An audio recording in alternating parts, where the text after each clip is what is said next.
To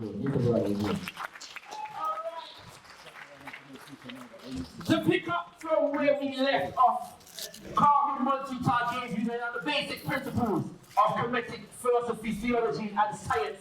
And now we're going to get into the documentation of all of that King's decrees into the book that is known as the Egyptian Book of the Dead, also known as the Book of Coming Forth by Day, as brought to you by the #1 black historian in the world, King's decrees, in the entire world, universe, international, Ghana Road.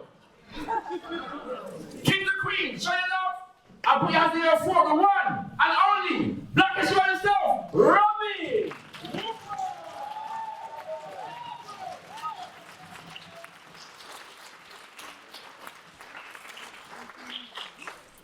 Okay, first of all, can people hear me? Yes. Right, everyone pleased to be here? Yes. Absolutely. So the big question here is, why are we here? Who's here for powerful information on black or African heritage? Who's here? Yes. Who's here to learn more and more about ancient Egypt, ancient Kemet? Who's here for that? Yeah. Who's here for powerful, transformative information that they can help to move themselves on and move their children and family on? Who's here for that? Yes. Okay, you're in the right place. I have to respect the fact that you have entrusted me with your education for the next hour, so I'm going to respect that, and hopefully I can give you value in the meantime. Also, special thanks to the Hidden Science Academy, special thanks to the scientist, Mr. Leon Marshall. Where's that? Where is Mr. Marshall? See that? Right. Yes, so big up to Mr. Marshall. And also big up to the previous speaker. Where's the pastor? Where's that? Yeah, bro, you're kicking some science. You're kicking science. All right, so some of my books are here. I'm best known for the book When We Ruled, and that book is outside. Now, what I'm going to be talking about today is based on this book, Blacks and Religion, Volume 1. I've also got some other books here as well. Blacks and Science, Volume 1. That's all about the science of ancient Egypt. And I've also, there's a book here that I jointly wrote with Mr. Marshall. Is Vanika in the room anywhere? All right, I jointly wrote a book with Vanika Marshall, some other people on Black British history. All right, so let's get into the presentation. All right, let me introduce the topic area. And to introduce the topic area, I'm going to introduce you to a quote. Make the word of Osiris truth against his enemies. Raise up the jet which image the resurrection of the gods. Let the mummy type of the eternal be once more erected as the mainstay of divine support of all. That is coming from the Book of the Dead, chapter 18. Let's analyze it. What it means is you have to make the word of Osiris truth against his enemies. You have to rely on the image of the resurrection. Now, this idea of a religion of the resurrection, those of us who are coming from the Christian tradition, we thought it was new. We thought it was unique. And then the idea that the mummy type of the eternal is the mainstay and divine support for everyone, that's a radical idea. All right, now back in the day, I came across mention of the Book of the Dead, particularly the Papyrus of Ani version of it, coming from our elder scholar, Professor Yusuf Ben-Yochanan. And this is what he wrote.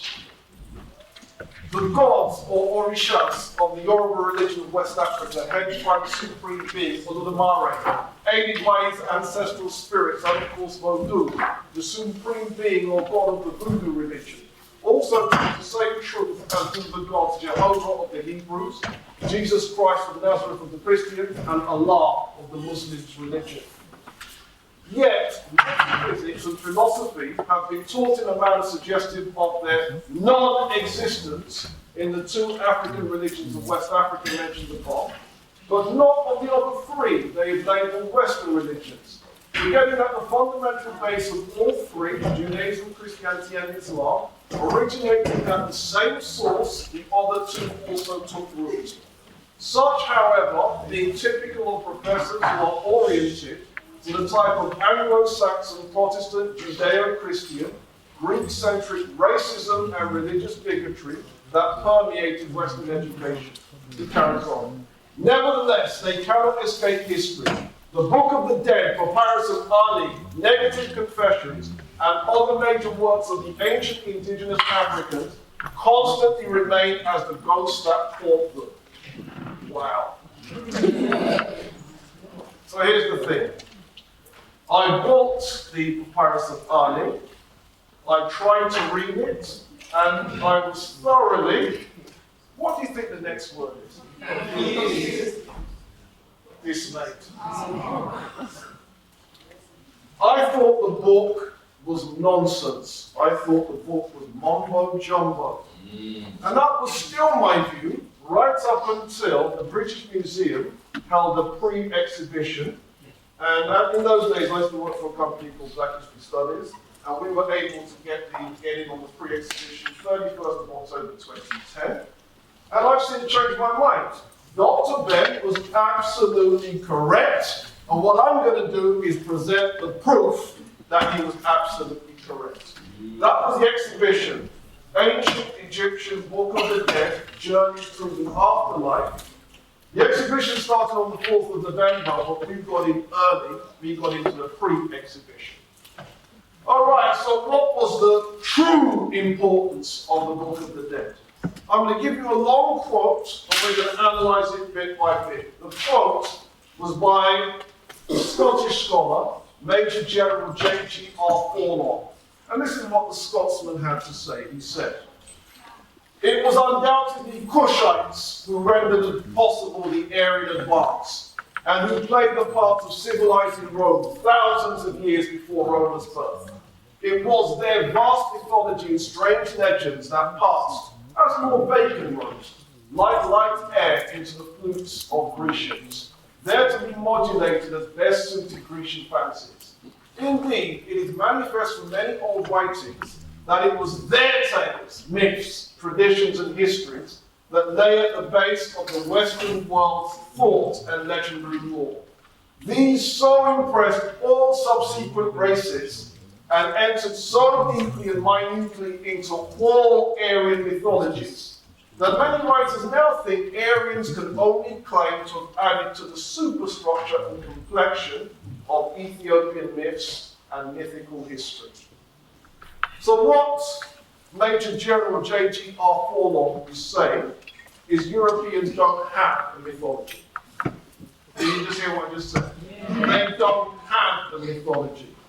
Their stories, their myths, are really our stories and our myths that have simply been added to with a very thin veneer of Aryanism put on top of what is really our stories. Now, that sounds a big claim, so what I'm going to do over the next hour is to prove it. All right, let's get straight. Right, this presentation, I'm going to address 5 themes.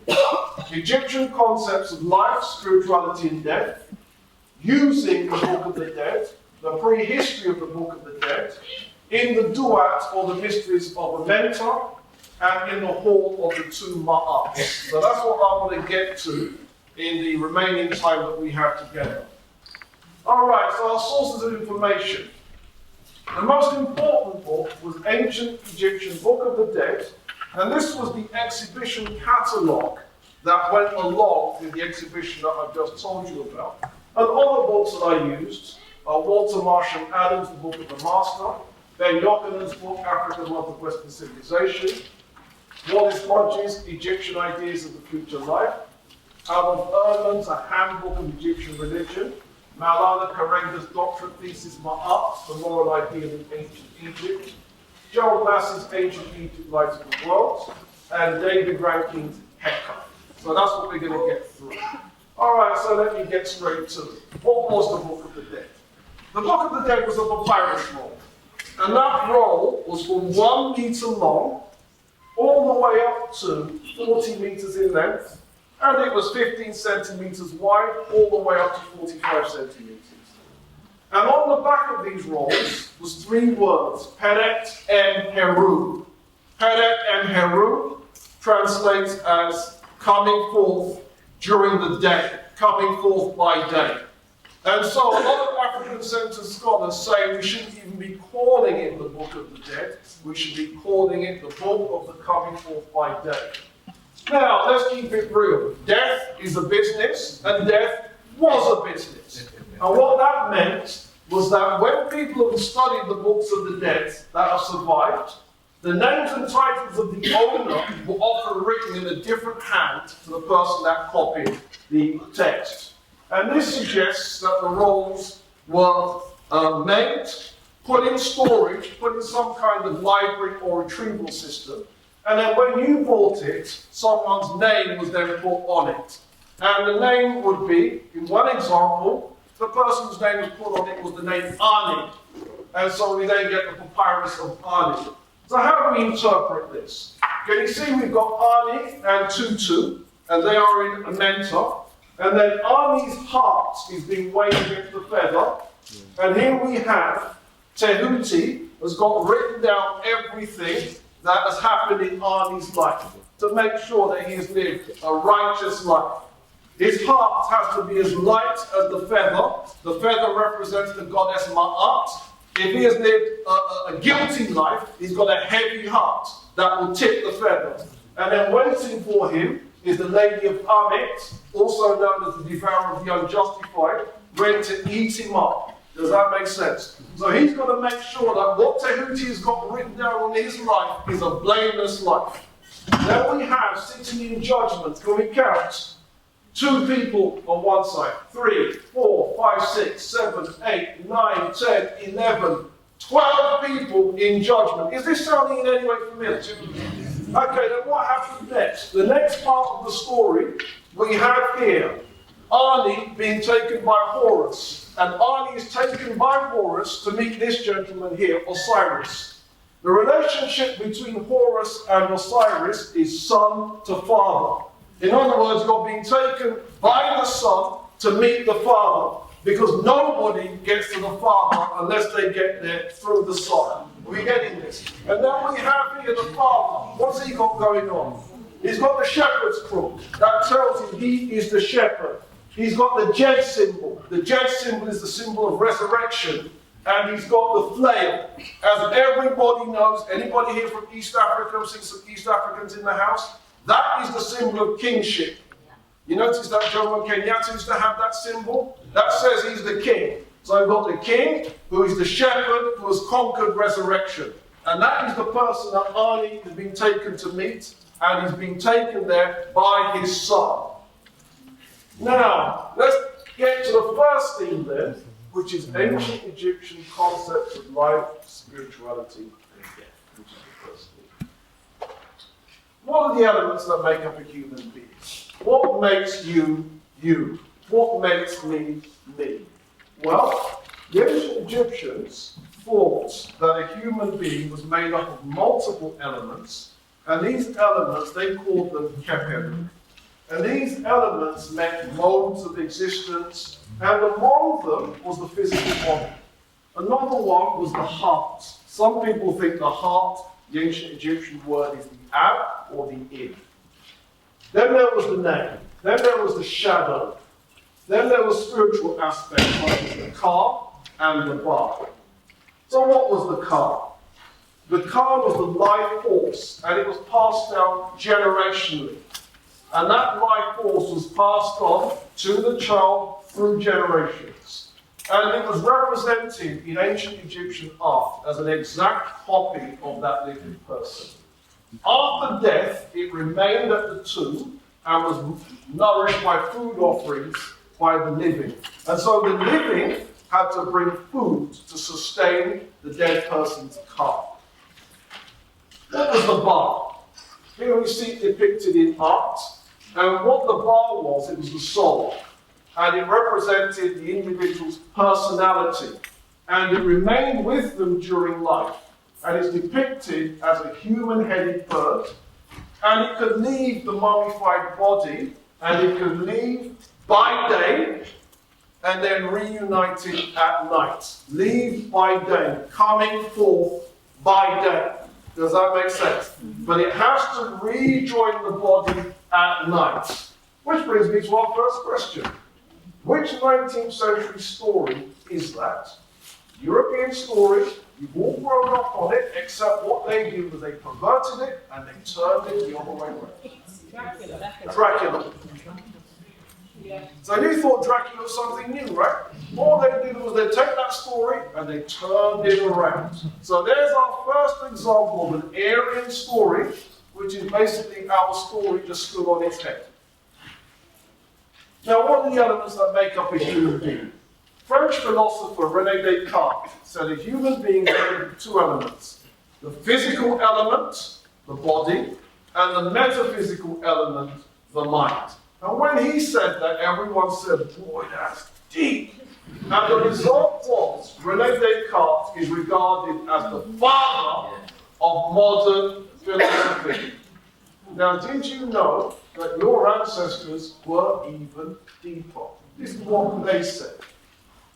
A human being is made up of multiple things, including the cat, the physical body, the sa, the spiritual body, the ba, the soul, the ka, the double, the ku, some people think that should be written as the ak, the spiritual intelligence as a celestial being, the ab, the heart, the sheken, the power or vital force, the kaibit, the shadow, and the ren, the name. Now, can you see that our ancestors were having a much deeper conversation than René Descartes? And a much earlier conversation than René Descartes. Now, what's the significance? Now, you've all heard of Professor Naeem Akbar. Professor Naeem Akbar was a professor of psychology at Florida A&M University. And he believes that these elements show that the ancient Egyptians were thinking on very deep levels about the inner psychology of a human being. And therefore, if we want to look at the origins of psychology, we have to look at what the ancient Egyptians were dealing with. And therefore, according to Naeem Akbar, these elements, the ka, the sa, the ba, the ka, the ak, the ab, the sheken, the kaibit, and the ren, this represents, according to Naeem Akbar, the Nile Valley origins of the science of the mind. In other words, the origins of psychology. We're with this. Okay, now what's the significance? There's a Nigerian philosopher in this country called Chukwuniri Kamalu, and he says it's not just the ancient Egyptians that thought that. Every traditional African society had the same idea. And the idea was that humans were made up of clusters of cells. And when these clusters of cells were organized, they formed a singular entity known as the person. But if they were not organized, we no longer have a balanced, we no longer have a centered person. What do we have instead? What do we have instead? What's an unbalanced person?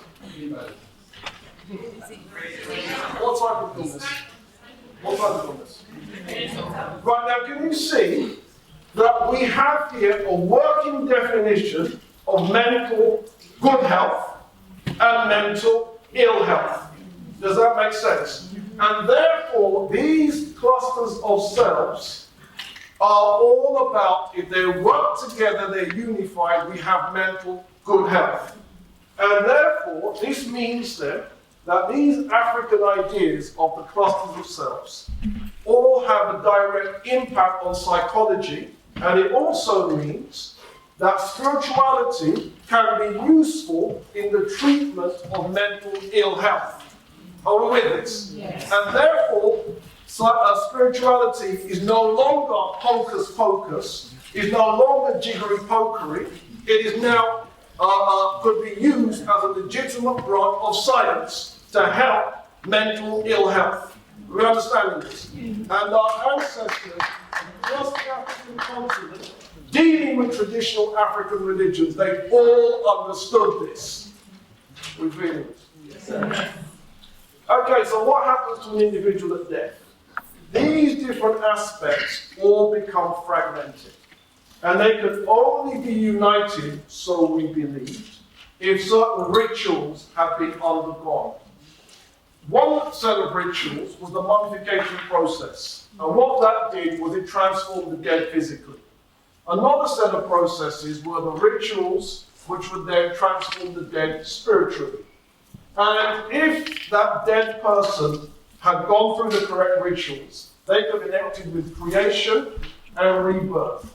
So who were these specific deities? Does anyone know who this is? Okay, and some people over here say it. This is Ra. And he was associated with the sun. He traveled across the sky, bringing life to the inhabitants of the earth. At sunset, he symbolically died and journeyed through the netherworld to re-emerge triumphant in the east, representing rebirth. The Egyptians believed they may partake in this endless cycle of recurring life. A second one of these deities was this person. Does anyone know who this is? Okay, this is Osiris. Some people like to use the African name Asar or Sa. And he ruled as king, but was treacherously murdered by Set, who took his place. Isis had him mummified and resurrected to life. And his son Horus battled Set to avenge Osiris. Osiris became the eternal ruler in the realm of the dead. And the Egyptians believed that they may have their life renewed, just as Osiris had. So what did Osiris mean to the dead body? Mummification transformed the dead body into an image called the Sa. That's that pose. Have we seen the film where that's the breathing? Yes. Well, we've all seen that, right? Okay, my camera for it. And the bandages were tied tightly to preserve the corpse and restrict movement. Now here's the thing. The pyramid text called on the dead pharaoh to loosen and throw off his confining bandages. Did you hear what I just said? The dead pharaoh to loosen and throw off those bandages. So what's going on here? Professor John Taylor, the person that compiled the museum catalogue, this is what he says.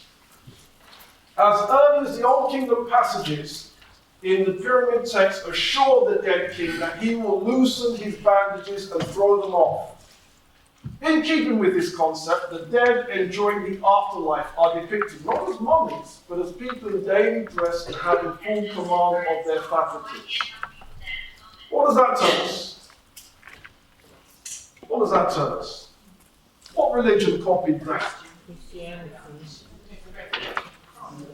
Right, now can you see that a lot of us were brought up with this idea of the resurrection is a strictly new thing. Nothing new about it.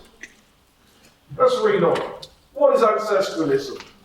My tutor, the very great Dr. Philip Beaker, whose name shall reign forever and ever. This is what he calls traditional African religions. He calls them ancestralism. And Professor Taylor, I mentioned this museum catalogue, this is what he says. One of the most striking differences between ancient Egyptian religion and modern monotheistic religions is in their attitudes towards the dead. According to the modern view, contact with the dead is usually regarded as taboo. For the ancient Egyptians, it was an accepted part of the world. Family ties remained active. Indeed, a man depended on his relatives to arrange his burial and to support his spirit via the mortuary cult, visiting the tomb periodically to make offerings. The nature of the treatment of the dead by the living could have serious consequences, for the dead could both help the living and cause them harm. Now, can you spot the similarity between that and traditional African religions across Africa? All right, did you know that living people even wrote letters to the dead, asking for help with sickness, persecution, or other troubles? And the letters are in 5 parts. The first part will be an address to the dead person, greeting that person. Then there will be the greetings to the deceased, praise for the deceased, encouraging them to help the living, a description of the problem, and an appeal to the deceased to intervene. Now, traditional African religions, there's the whole thing about communicating with ancestors, and this is usually done with water or with spirit. And in some places they will pour the water onto the ground. Others will do it in an open window. Others will have a chair that no one sits on. Does that make sense? Mm. Now, the importance of Heka. Heka is a word of controversial meanings. Some people think it means magic. Others think it means power. Professor Taylor, this is what he says. The deities possessed Heka. It was also accessible to priests, ordinary people and ancestors if they know how to access it. And it could be used by the dead in their challenges in the afterlife. Others think it means power. David Rankin, an authority on the practice of magic, says, I'm quoting now, it is impossible to practice Egyptian magic without incorporating the symbols and worship of the gods. Therefore, a discussion that we need to have is what's the difference between prayer, spells, science, and notice I put science in inverted commas, yes, that kind of science, and magic.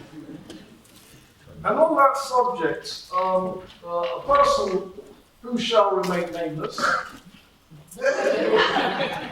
made a Facebook post asking the question, who is protecting our Prime Minister?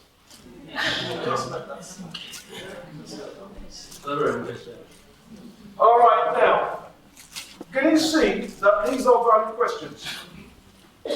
Right, now, the importance of Heka. The Book of the Dead contains Heka. Written and spoken words are believed to have power in themselves. You know what we call hieroglyphics? It's two Greek words, which means sacred writings. And it's a direct translation of the ancient Egyptian words medu and neter. Medu means words, and then neter, deity. Sacred words, God's words. Does that make sense? And pronouncing the name of something is thought to bring it into existence, as when Ptah conceived of things in his mind and then made them happen by calling on their names. And it's interesting to compare that idea with those in later African cultures. It is also important to compare this idea with those of success philosophies such as Napoleon Hill. Who's here has heard of Napoleon? What's his book? And his thing is this: any success has to begin here, and it has to start with what you think. And what you think then puts a limit on what you can create. Does that make sense? And essentially what Napoleon Hill is dealing with is Heka, but he doesn't call it Heka. I wonder why not. So I asked, is this why during enslavement Europeans and Arabs suppressed our names? Do you think that's why they did that? Yes? You do realise that nearly all black people have got either a European person's name or an Arab person's name. You do realise this, yes? Yeah? And respect for those people that managed to avoid that, but for the rest of us, moreover, is this why in modern African cultures people only reveal part of their names to others? Where people will drop a bit of their name, but the rest of it, you don't find out the rest of that name. Is that why we do this? Now, this is what the Book of the Dead says. When an individual encounters negative forces, he or she should say, I know you and I know your name, before commanding that negative force to depart. Another way in which the text gives power is for the dead speaker to identify themselves with being an actual deity, particularly Osiris, Horus, Ra, and Atum. As an example, chapter 43 of the Book of the Dead says, I am put together just in the arm, for I indeed am Osiris, the Lord of eternity. That's you associating with being the deity. And that gives you Heka.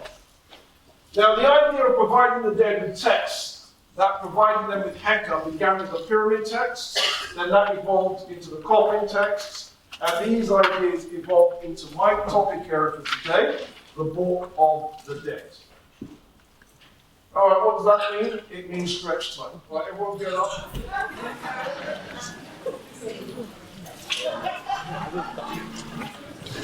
Okay, so it's like this. Otherwise, all I'm going to get is bare sense in the room. Right, so it's like this. Stretch. Right. Stretch.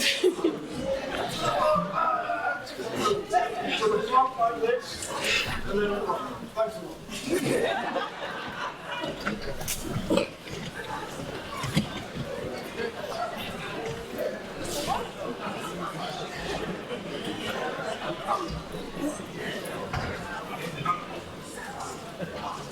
Okay, so how do we use the book of the dead? So do you want me to use that paper there? Would it be helpful?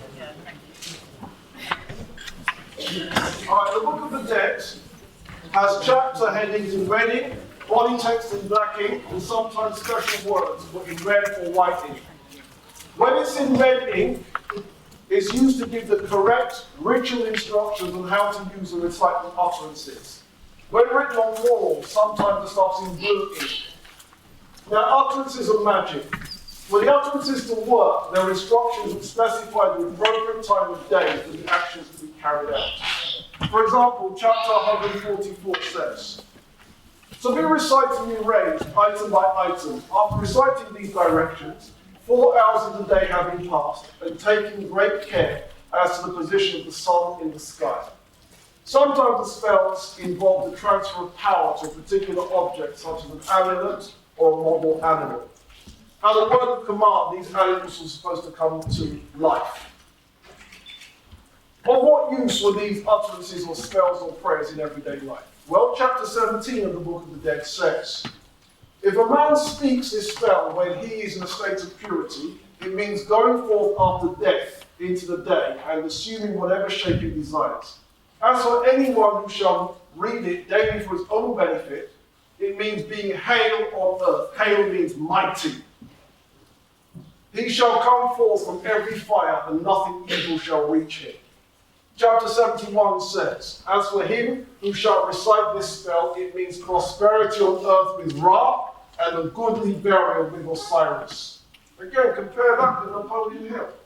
Napoleon Hill, Think and Grow Rich. Prosperity here. Prosperity now. Now, I'm going to develop this idea as we go through the presentation. So what's in the Book of the Dead? First of all, there's an introductory adoration scene. After that, chapter 1 spoke of the dead person's arrival in the netherworld. Chapter 17 has the dead person identifying with the deity Atum. There were chapters for the dead person to secure their essential abilities to negotiate the netherworld, such as the ritual of the opening of the mouth, the ritual where they stood before Ra, and so on. Some chapters refer to the heart, the ag, or the id. Others call for protection against dangerous animals. Chapters on providing air and water in the necropolis for the benefit of the dead person. Chapters that allow the dead person to transform into a bar, the deity Ptah, a crocodile, a snake, etc., etc. Chapter 89 concerns the bar regularly reuniting with the corpse of others. Chapters concerning the ferry boat in the journey through the netherworld. Chapters concerning the journey of the dead in the boat of Ra. Chapters concerning the gates and their demon-like guardians. Chapters concerning knowledge of the mystery regions, such as the 14 mounds of the netherworld. Chapter 125 is the judgment scene before Osiris. And this is what the British Museum says.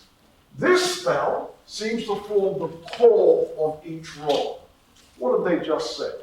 They've just said chapter 125 is the most important chapter in the Book of the Dead. Yeah? Make a mental note of that, because we're going to come back to that chapter. Okay. Third thing, the prehistory of the Book of the Dead. How did the Book of the Dead evolve into what it became? All right, initially, it was on the walls of this pyramid, where it was known as the pyramid text, during the time of Pharaoh Unas, a pharaoh of the 5th ruling dynasty. And the text concerns the pharaoh's survival into his afterlife. The netherworld was thought to be located in the sky and thought to be ruled over by the deity Ra. And on those spells, we've got hymns, prayers, liturgies, and magical utterances. By the time we get to the 6th dynasty, the pyramid texts were now available to queens. Towards the end of the Old Kingdom period, higher ranking officials have got the pyramid texts all over their tombs. And by this time, however, they started to identify more with Osiris, the deity of the netherworld who gave hope to the dead by his example of resurrection. Next came the coffin texts, and these were written on coffins. This then evolved into the Book of the Dead, and this began to be written during the time of one of the queens of the 13th dynasty, Queen Mentuhotep. And then this developed from the coffin texts, things were added to it, until eventually we end up with 200 chapters, and these 200 chapters, if you like, become the Book of the Dead. By the time we get to the New Kingdom period, they start coming up with new forms of coffins that look more anthropoid. And because they're anthropoid, you can't really write on them. And somebody had the idea, well, instead of writing on the coffins, why don't you write on shrouds and wrap the shroud around the dead person? Did I mention the word shroud? Did I mention it? By the time we get to Dynasty 18, the text had fully developed. Alright, so now I'm going to tell you step by step what happens when the dead person enters Duat, the land of Amenta. On the day of burial, this is what the Greek historian Herodotus says happened. In the case of people in whose house there perishes a man of consequence, all the females from these houses smear their heads with dust, and sometimes also the face. So what would happen is that they would pick stuff off the ground and smear it on their head. Does that make sense? Yeah? Yeah. No disrespect to anybody, but when you look at those images, the women are actually wearing weaves at that point, so they're smearing it under the weaves. Yeah. Yeah. Not hating, I'm just. And their faces, and they would then get chalk and then cover their faces white. Why white? Represents death, right? And then they would wander through the town, beat their breasts with garments girt up, revealing their breasts, and with them all his female relatives. And the males beat their breasts separately, these two with their garments girt up. When they have done this, so do they carry forth the corpse to be mummified. And at this point then, the body would go through the rituals, such as the ritual of the opening of the mouth, and so on. The dead were now in the realm of the Duat, and you could call the Duat the netherworld. Some people call it the underworld. It could even be inside the body of Nut. You know the goddess Nut swallows the sun, and then it goes through her body and is born through her womb the following morning. It could even be inside there. It was depicted in the art with land, fields, rivers, lakes, pathways, caverns, living creatures, emphasizing the local Egyptian landscape. It also contained weird things, turquoise trees, fire lakes, iron walls, emphasizing strangeness. There were also buildings with gates and openings. And some of the places, such as the fire lakes, are definitely set in Central Africa. Just let that sink in. Are definitely set in Central Africa. The fire lakes, we know where it is. It's one of the Great Lakes. Does that make sense?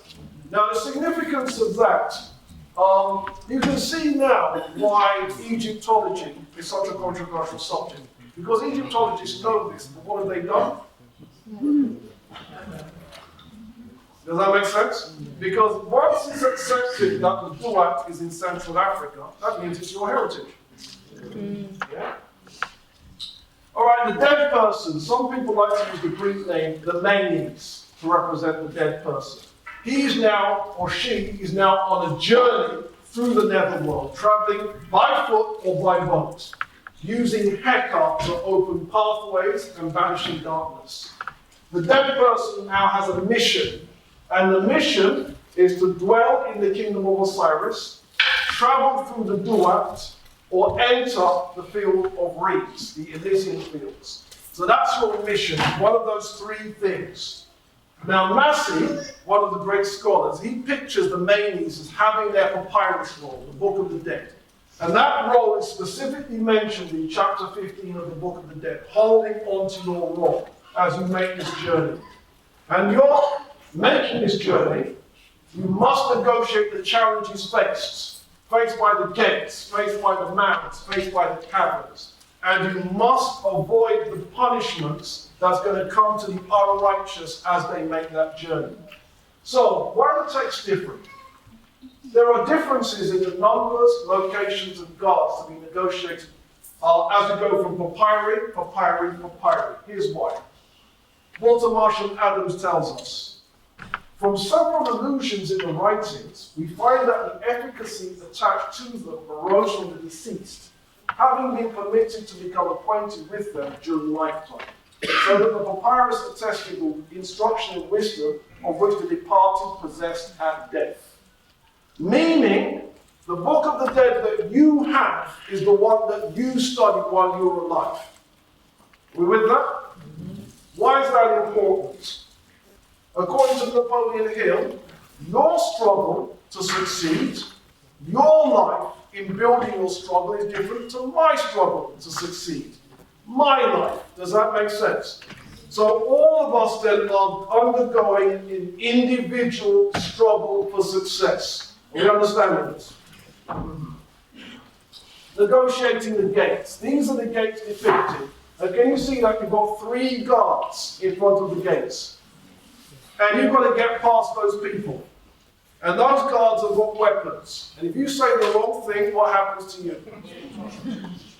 Yes? All right, so the gates provide a protective surrounding the kingdom of Osiris. To pass through the gates, you've got to get past these frightening beings. Each gate has its keeper, its guard, and its announcer. All 3 you must get past. So how do you do it? Well, according to chapter 144 in the Book of the Dead, make way for me, for I know you. I know your name, and I know the name of the God who guards you. Mistress of darkness. Its height cannot be known from its breadth, and its extent in space cannot be discovered. Snakes are on it, of which the number is not known. It was fashioned before the inert one is your name. He who was joined together is the name for a doorkeeper. Other gods have names such as who hacks up the human debt. Do you want to rap with somebody?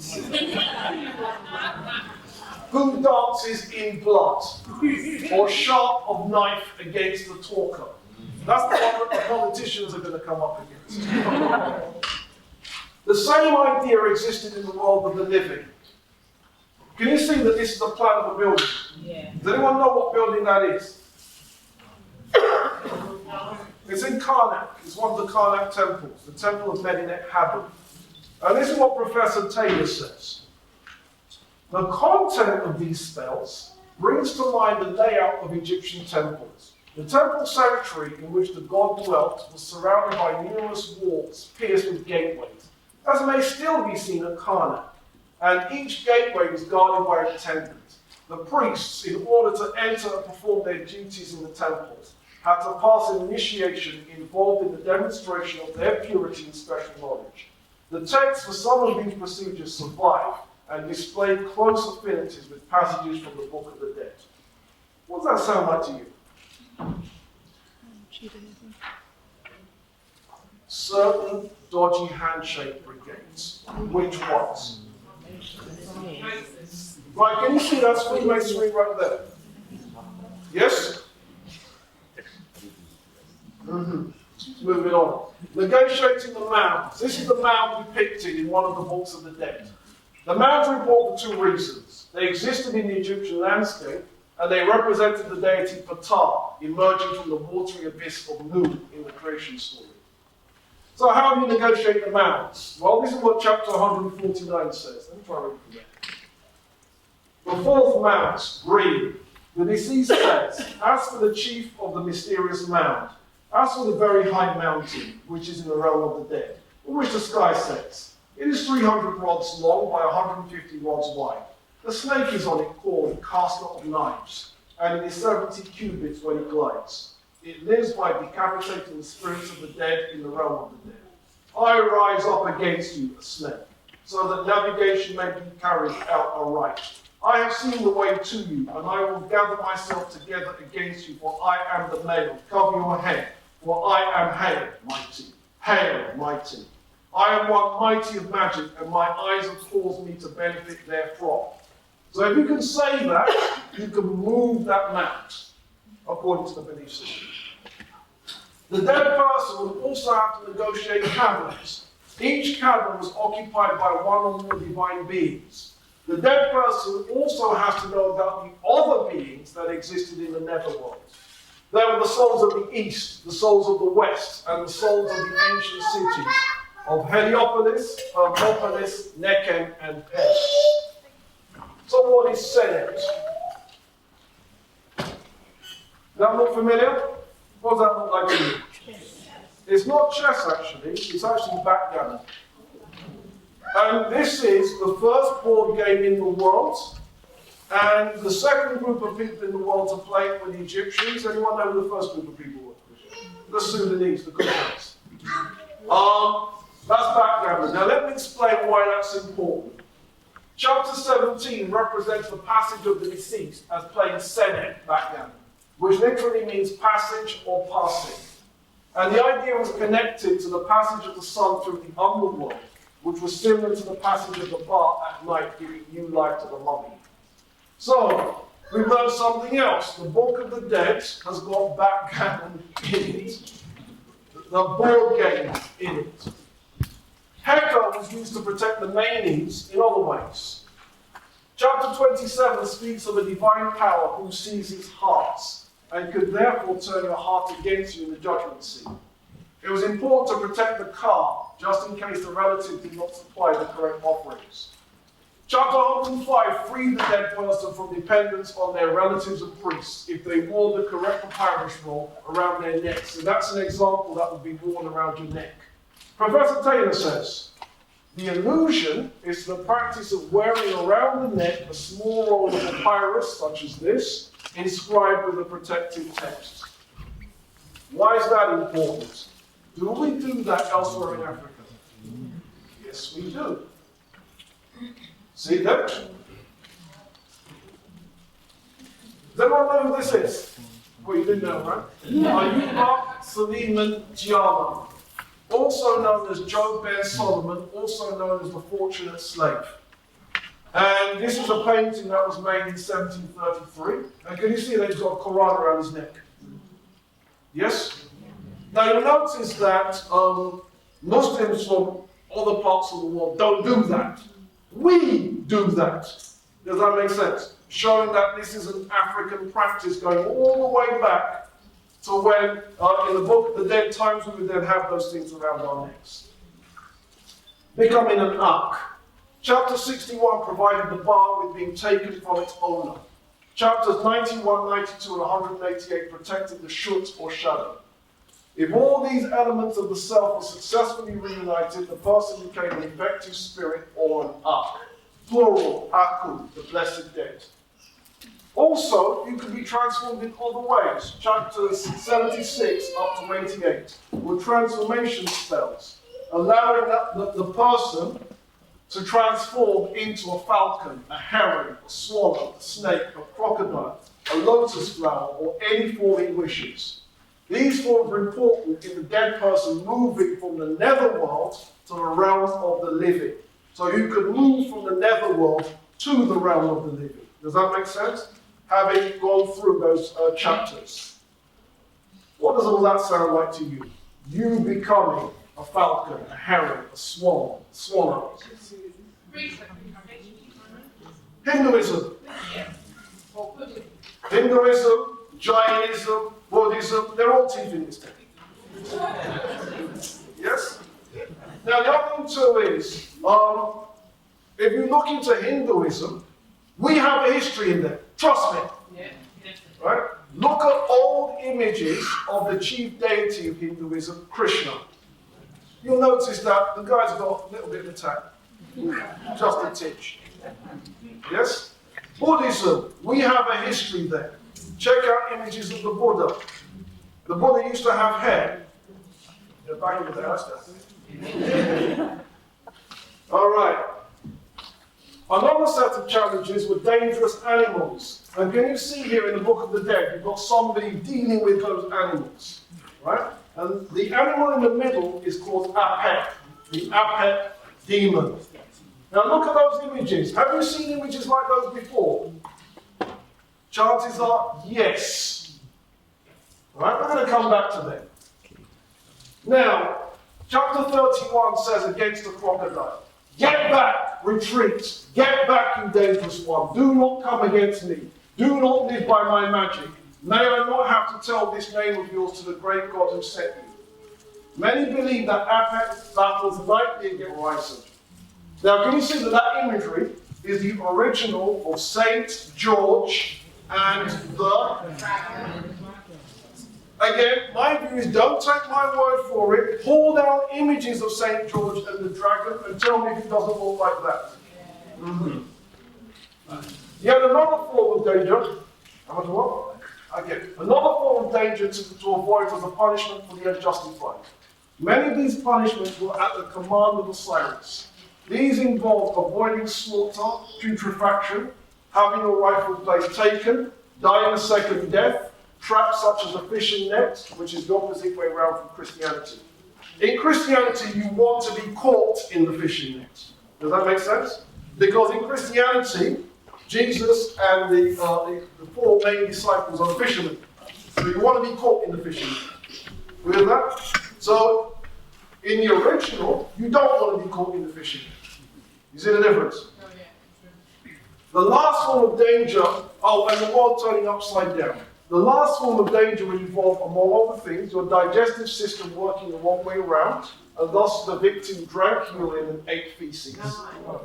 There was also the danger of the drink, burning water, and your supply of air falling. Again, there were utterances protecting the dead individual from these consequences. So summing up, Gerald Massey and John Taylor show a remarkably similar picture of the Duat.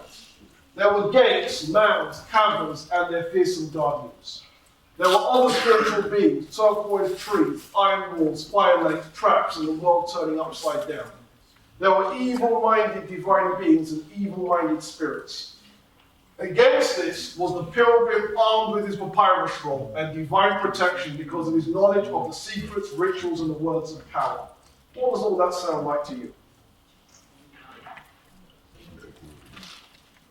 Every European adventure story ever written. Let me say that again. Every European adventure story ever written. Indiana Jones, Hobbit, what's the modern one now? J.K. Rowling, Harry Potter. So basically, they're all based on this. They're all of them, the person's got to make a journey. You've got a mission to complete. You've got this person trying to block you, this animal trying to kill you, this evil being after you. They're all on this. Yes? So can you see then that the Book of the Dead is the single most important piece of literature in the entire history of literature? Are we feeling this? Yes. Alright, so let's move it on a little bit. Alright, I was going to do stretch time, but because I'm out of time, we're not going to do the stretches. We're going to move it on just a little bit, and I'll just point out a couple of things.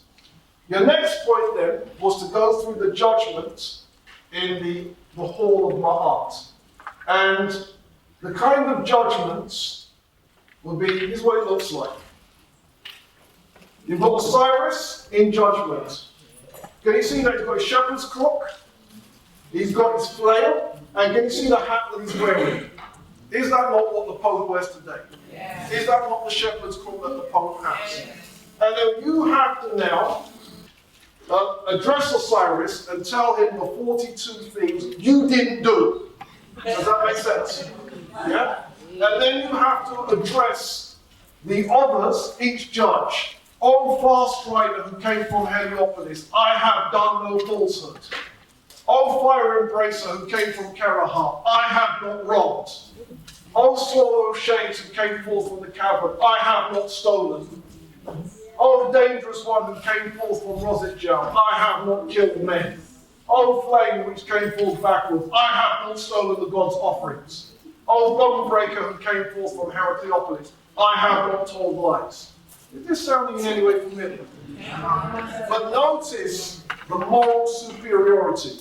It's not thou shalt not, which means I'm telling you not to do it. It's I have not, which means you're taking responsibility for not having done it. Are we understanding that difference? Yes. Mm-hmm. All right, let me wrap it up.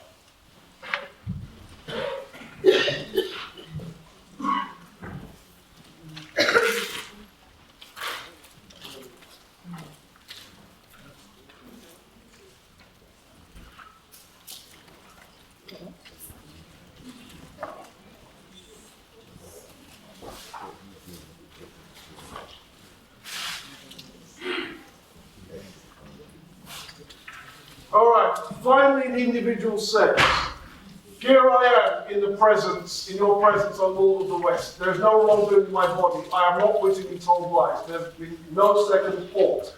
Grant that I may be like the favoured ones of Osiris, one greatly favoured by the good God, vindicated before Osiris. That's if things go good, yes?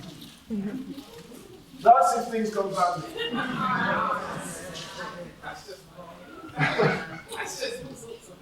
Right, now, what else could happen? The books of the netherworld portray the unjustified burning in fiery furnaces. And even Professor Taylor has to say, these seem to prefigure early Christian notions of hell. Therefore, the Christian notions of hell are coming straight out of the books of the netherworld. What else could happen? Now, I have to pick up my man, Louis Buckley. He found this. Can you see what's going on in that picture? That's a certain prayer attitude, right? And in this, well, I'm going to show you the next picture. Now, ain't that something? So can you see then that even Islam is coming out of this thing? All right, so let's put it all together. Right? Once vindicated, another thing is to enter the field of reeds. And then, what have we learned? The importance of the Book of the Dead then. Every adventure story ever written is coming out of it. Jason and the Golden Fleece, that's one of those adventure stories. Harry Potter, Count Dracula, Indiana Jones, St. George and the Dragon, the Resurrection, the Ten Commandments, Islam, Judaism, the Afterlife, Pilgrim's Progress, Reincarnation, the Science of the Mind, the Mitre and the Shepherd's Crook, Backgammon, and the so-called Day of Judgment. All of these things are coming out of the Book of the Dead, and some of my books are here. The one to do with today's session is Blacks and Religion, Volume 1. That's available upstairs, going for £10. The other books are here. Thank you very much. Hope you enjoyed it.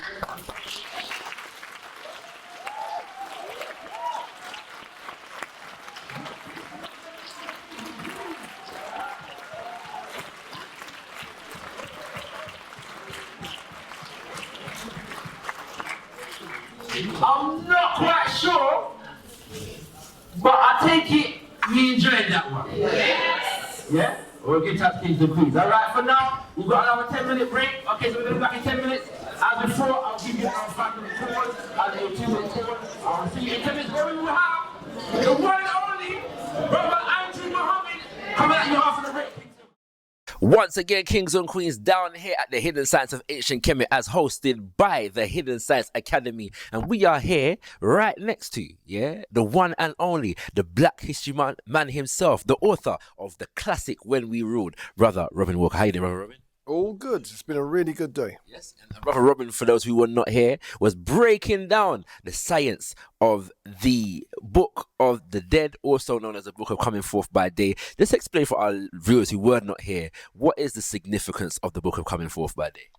You could argue that the book is the most important piece of literature in history. You could argue that so many adventure stories have come out of it, so many religious ideas have come out of it. You can see where Judaism took its bits, Christianity took its bits, Islam took theirs, Jainism, Hinduism, Buddhism, everyone is teething out of that book. All right, and you were also explaining how it relates to certain scientific principles as well. Not necessarily the book, but the culture and the philosophies of ancient Kemet, how they relate scientifically. Can you just break that down briefly? Because the ancient Africans used to think of a human being as made up of different elements, And those elements have importance when we look at it from a psychological perspective. The soul, the spirit, a person's name, their physical body, their shadow. And according to Dr. Naim Akbar, you can build a whole model of psychological understanding based on it. And it seems that that's what our ancestors did. All right, family. So I know you're wondering, yeah, where can I hear more? Where can I learn more? So, Brother Robin, let the people them know where they can find you. And if you've got anything new coming out anytime soon. Always got new things in the pipeline, but the information is coming from one of my books. I did a book called Blacks and Religion, Volume 1. 3 essays are in that book. One of them is called Understanding the Book of the Dead. And the idea is so that the Book of the Dead isn't mumbo jumbo. You can actually make sense of it. And it actually tells a very, very powerful story. And the principles involved in that. This is what I'm researching right now. I'm researching the principles involved. In January or February, I'm going to be doing a motivational presentation based on the Book of the Dead to show what those principles are. And I'm going to argue essentially that when Napoleon Hill wrote Think and Grow Rich, one of the books he used either directly or indirectly is the Book of the Dead. Well, Kings and Queens, I can promise you this, Gotkush TV is going to be in the house. So you're going to hear about that from Gotkush TV. As always, Kings and Queens, get those books, Kings and Queens. You know what I mean? Make sure you get your knowledge from man like Robin Walker. Do not underestimate the value of a man like Robin Walker. And always remember, you ain't got nothing if you ain't got kush.